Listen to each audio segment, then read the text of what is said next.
Hello guys, today we're going to do a supply cheat sheet. I'm sorry we couldn't do it here in person, but remember any cheat sheets that you make, you get to use on your test for a portion of the test. So keep that in mind. I'm going to go ahead and get my colors ready here. I want to have some different colors ready to go.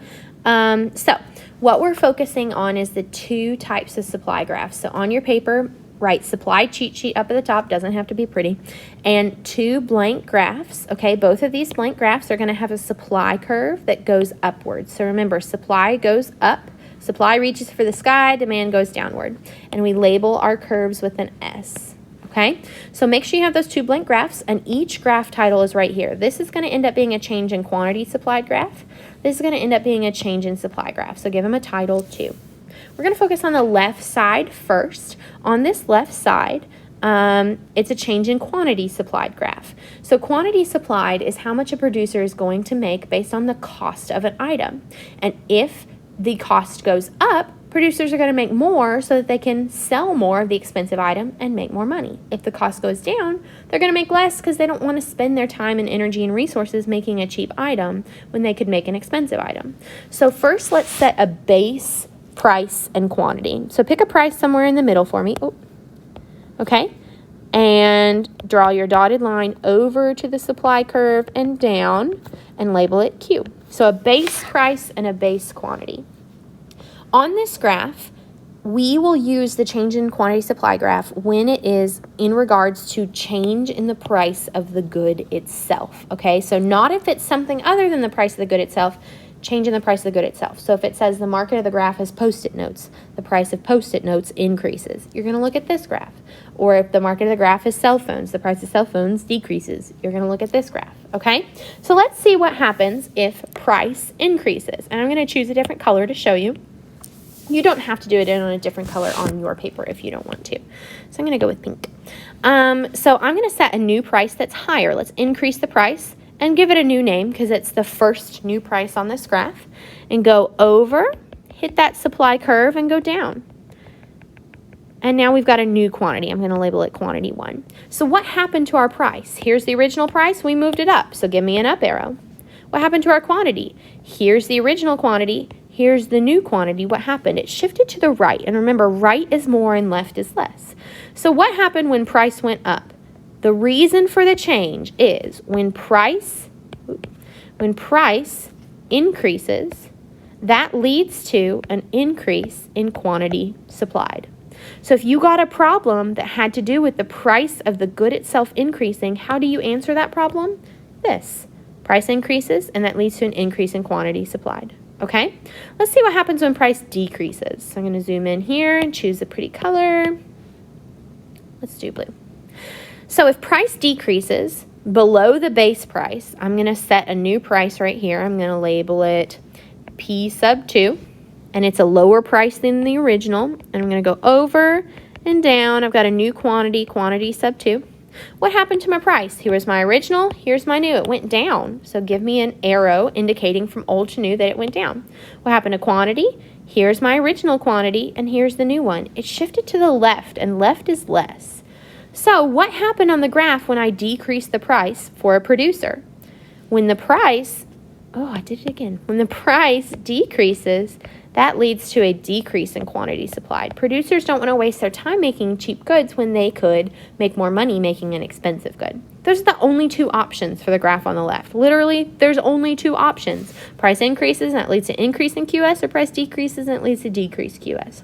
On the right, it's a little bit more complex. So let's go ahead and shift over to the right, the change in supply graph. On a change in supply graph, we use this graph when there is a change in the 6 forces other than the price of the good itself. So if it says the market of the graph is Post-it notes and a Post-it note factory burns down, well, that's a force other than the price of the good itself. So it's going to be one of the 6 reasons. First, let's see what that might look like on a graph, okay? If we increase supply, we shift it to the right. Okay, right is more, left is less. So increase supply, shift it to the right, give it a new name, supply sub 1, and give me an arrow from the old supply to the new supply. Right is more, that increased supply, okay? What if we decrease supply? If we decrease supply, it shifts to the left. Remember, left is less. And we give it a new name. This is the second supply curve on here. And give me a curve from the old supply to the new supply. So we've got two options here. Supply goes up or supply goes down. Now, which of the 6 reasons would cause that change? This is where we've got to memorize those 6 reasons. So let's go ahead and give ourselves 6 bullet points. 1, 2, 3, 4, 5, 6. And be able to write all of them out. They all start with the word change in. And remember, delta is the sign for change. So I'm just going to shorthand it. Change in, change in, change in, change in. Okay? There are a few things that cause the graph, the whole supply curve to shift, and none of them are the price of the good itself. The first one is input cost. The change in input cost means that something that goes into making the good becomes more or less expensive. If it becomes more expensive, we make less of the good, supply decreases. If it becomes less expensive, we make more of the good, supply increases. Input cost also includes healthcare, wages, benefits for your workers because their work goes into producing the good. Input cost, what goes into making the good. Okay, next is human capital, change in human capital. And you guys know that human capital means education or training and the skills that it takes to create something. If we send our workers to school to make them better workers, increase supply.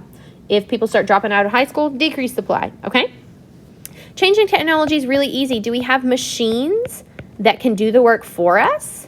Technology, sorry, I can't spell and talk at the same time. Do we have machines that do the work for us? Increase supply. That's going to help us. The fourth one is change in productivity. Productivity or efficiency, you can write either one, means how fast we're working or how slow we're working. If we're working faster or better, increase supply. If we're working slower, decrease supply. Okay? The fifth one is change in number of producers. So this means how many people are making that good. If lots of people, there's lots of Italian restaurants in town and lots of people are making breadsticks, it increases the supply of breadsticks available. If one of the Italian restaurants goes out of business, it closes down, then there's less breadsticks available, decreased supply of breadsticks. And the last one is change in government policy.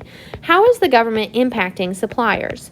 Are they making it easier or harder to produce a lot of goods by increasing taxes, decreasing taxes, increasing or decreasing regulations, giving out cheap loans, small business loans, giving out small business coronavirus relief packages, anything like that would increase or decrease supply based on how it helps or harms the producer, okay?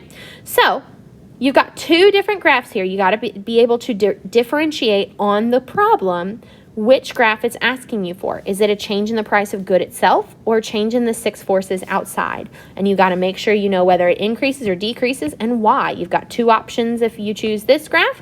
You got 6 options if you choose this graph, okay?